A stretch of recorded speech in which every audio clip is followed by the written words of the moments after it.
আশা করি আমরা চেষ্টা করব এই কথাটার উপরে যতটুকু পারি আমল করার।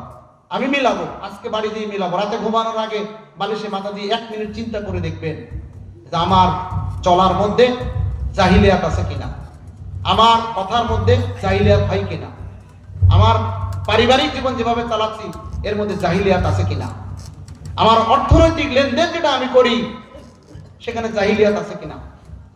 আজকে ইসলামী ব্যাংক অনেকগুলো আমাদের দেশে, ইসলামী ব্যাংকের কথা বললেন, অনেকে বলেন হুজুর এসে গেছেন, কথা শেষ করছে একটা কথা বলেই। অনেকে বলেন যে সোনালী ব্যাংক, রূপালী ব্যাংক, সুদী ব্যাংক সুদ নেয় আর ইসলামী ব্যাংক তোমরা মুনাফা নাও, তো সুদের মধ্যে আর মুনাফার মধ্যে পার্থক্য কি? তো ওরাও টাকা নেয়, এটাও টাকা দিতে হয়। এরকম ভাবে ইসলামের বিধানকে অনেকেই ছোট করে দেখে, অবজ্ঞা করে, অনেকেই এটাকে মানতে চায় না। তা আমি এই বিষয়ে আপনাদেরকে একটু ছোট্ট কথা বলতে চাই, কিছু আবার কেউ ব্যথা নেবেন না, কষ্ট নেবেন না।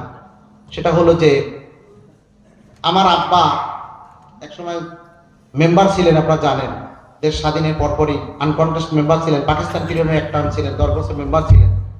তো ওই সময় অনেক মানুষ তার কাছে বিভিন্ন কিছু জানতে আসতো। হামিদি সাহেব ছিল এই সাতক্ষীরা জেলায় সবচেয়ে বড় প্রবীণ আলেম, হামিদপুরি মইজুদ্দিন হামিদি সাহেব। উনি ফতোয়া দিতেন।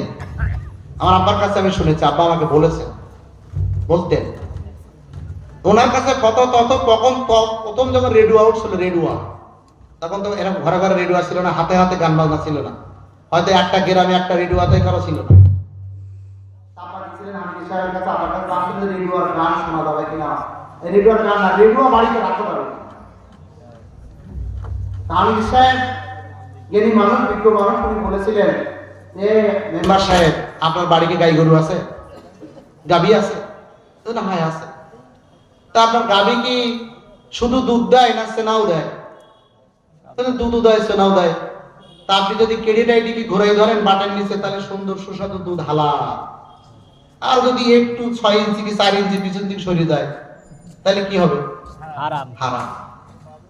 এই জন্য ইসলাম যদি বুঝে সুঝে, জেনে বুঝে সোজা করে একটু কেড়িটা ধরা যায়, ইসলামের বিধান মানা যায়, তাহলে পুরো হালাল।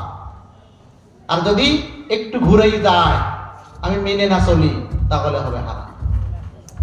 এই জন্য আসুন, আল্লাহ তাআলা আমাদেরকে যে বুঝ দিয়েছেন, জ্ঞান দিয়েছেন, আকল দিয়েছেন, বিবেক দিয়েছেন, বিবেক দিয়ে আমরা চিন্তা করি আমার ব্যক্তি জীবনে, পারিবারিক জীবনে, সমাজ জীবনে, অর্থনৈতিক জীবনে, লেনদেনে কোথাও জাহিলিয়াত আছে কিনা। তাহলে যদি থাকে, কোনো পীর সাহেবের কাছে যাওয়া লাগবে না, কোনো ডাক্তারের কাছে যাওয়া লাগবে না, কোনো ওয়াজ মাহফিলের কাছে যাওয়া লাগবে না। নিজে এখন থেকে তওবা করেন, ইস্তেগফার করেন, সিদ্ধান্ত গ্রহণ করেন এই জাহিলিয়াতটা আমার থেকে বাঁচে, আর আমি ইসলাম নামক দিনটা জেনে মেনে নেব। আপনি জান্নাত। আর এই ইসলাম নামক জীবন মানতে গেলে ইসলামী রাষ্ট্র অপরিহার্য, ইসলামী রাষ্ট্র অপরিহার্য। আর আকিমুস সালাত আন আকিমুদ্দিন, যেভাবে নামাজ কায়েম করা ফরজ, সেভাবে দিন কায়েম করা ফরজ। রাসূল করিম সাল্লাল্লাহু আলাইহি ওয়াসাল্লাম প্রথম কথা বলি আমি শেষ করতে, 13 বছরে মসজিদ কায়েম করেন নাই, দিন কায়েম করেছেন, দিন প্রতিষ্ঠিত হয়েছে, দিন রাষ্ট্রীয় মর্যাদা লাভ করেছে, তারপরে মদিনায় যে তিনি মসজিদ প্রতিষ্ঠা করেছেন। এজন্য নামাজ কায়েমের আগেই দিন কায়েম করে তুলতে হবে, গড়ে তুলতে হবে। আমাকে দিন কায়েমের মধ্যে শামিল রাখতে হবে, দিন কায়েমের চেষ্টা অব্যাহত রাখতে হবে, প্রচেষ্টা চালাতে হবে। তাহলেই আমি নাজাত পেতে পারি, মুক্তি পেতে পারি, জাহান্নাম থেকে বাঁচতে পারি। আল্লাহ রাব্বুল আলামিন আমাদের সকলকে আল্লাহ রাসূলের মাধ্যমে যে হুদা দিয়েছেন, জীবন বিধান দিয়েছেন, এই জীবন বিধানকে মেনে নিয়ে আমরা যেন জাহান্নাম থেকে বাঁচতে পারি, জাহিলিয়াত থেকে বাঁচতে পারি। আল্লাহ তাআলা আমাদের সকলকে সে তৌফিক দান করুন।